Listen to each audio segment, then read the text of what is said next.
Ek sê altyd vir die ouens, ou moet droom, want wie nie droom nie, is nie 'n realist nie, want drome word waar. En hier staan ons vandag. Ons het hier so in 2010, toe het ons die eerste keer 'n terreinplan geteken. Toe het ons al die droom gehad van 'n rugbyveld hierso. Hier is eintlik 'n redelike klipprige stuk grond gewees met 'n redelike jalling, en ek wil vir sê hier's baie werk en baie ure. Ons het hier in die beginjare het ons omtrent seker so 4000 ton klip uitgehaal hierso, net om die terrein toeganklik te maak. Maar ek moet sê die projek het eintlik begin momentum kry so in 2015, so 11 jaar terug. Toe het ons begin toe is die mieliekomitee gestig. En hulle het dit ten doel gehad om fondse in te samel vir hierdie terreinontwikkeling. Nou wat dit behels het, hulle het 'n kompetisie geloods onder die boere in die omgewing, waar die boere dan 'n half hektaar of 'n hektaar mielies kon inskryf. En dan het ons by nogal 'n redelike spoggerige gala aangehou om dan te bepaal watter boere dan die meeste tonne gestroop. En dan het ons hierdie inskrywingsgelde gebruik dan nou as 'n fondsinsamelingsgeleentheid vir hierdie projek. En ek moet regtig vir jou sê, die boere se harte oor die afgelope jare was oop gewees. Elke jaar het die ouens ingeskryf. En natuurlik ook die groot landboumaatskappye het elke jaar ons ruimhartig geborg. En dit was die tipe goed wat dit moontlik gemaak het om hierdie projek uit die grond uit te kry. Hier is omtrent 2-3 meter opvulling gedoen. Het ons 10.000 kubieke meter grond ingery. En dis baie. Ek vir jou sê dit was nog 'n grootte gewees, baie logistiek.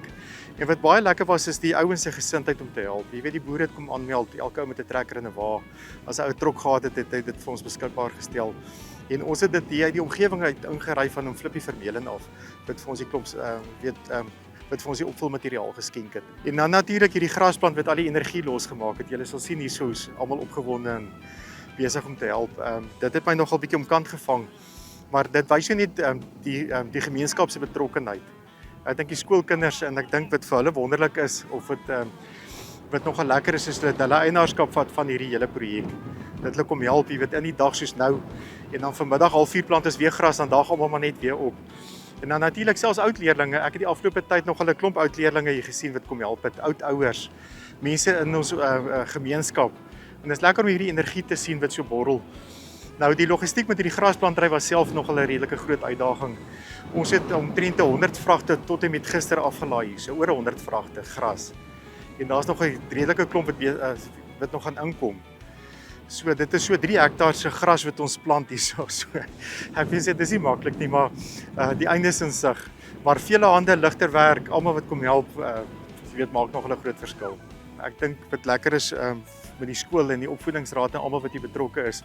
Ons glo ook in die toekoms. Ons is hier om te bou vir ons kinders, om vir hulle 'n nalatenskap te los. Eintlik vir ons kinders se kinders. En en ek dink met daai gedagte in die agterkop, weet ons glo in die toekoms, ons is hier om te bly, ons is hier om 'n verskil te maak. Dis nie goed wat 'n ou dryf om hierdie tipe goed op hierdie skaal aan te pak. Maar soos ek sê, hierdie tipe projekte is natuurlik nie moontlik as daar soveel mense nie betrokke was nie. Ek die liewe Vader het vir ons 'n klomp mense gestuur wat regtig 'n baie groot bydrae kom lewer het om hierdie droom van ons waar te maak. Met baie genade van bo. Jy weet, ek dink aan die mieliekomitee, Loukie Steyn wat daar betrokke was, Dani van Wyk, my broer, Jurgens van Sail, Rian de Wet, jy weet wat daai hele projek gedryf het. En dan natuurlik ook die grondwerke. Ek dink soms nou Pieter van Wyk wat 'n groot gedeelte van die grondwerk hier gedoen het. En dan natuurlik ook Potlatjie, ek moet hulle ook natuurlik noem, Reino Verster en Jacques, sy broer, oom Swys Verster, hulle het vir ons die gras geplant. So dit is al daai hulp wat ons kry, jy weet, wat hierdie groot drome waar maak. Soos ek gesê het, is eintlik 'n klomp wonderlike mense betrokke gewees om hierdie projekte te maak werk en te laat realiseer. So dis vir ons baie spesiaal, ook vir ons familie, weet my broer wat nou nie meer hier is nie. Ek dink dit is vir ons 'n groot eer dat hierdie sportterrein na ons vernoem word. So ek sê jy moet eintlik nog 'n groot muur opkom met al die name van mense wat betrokke is. So dit is eintlik 'n groot spanpoging. Want dit is vir ons 'n wonderlike voorreg.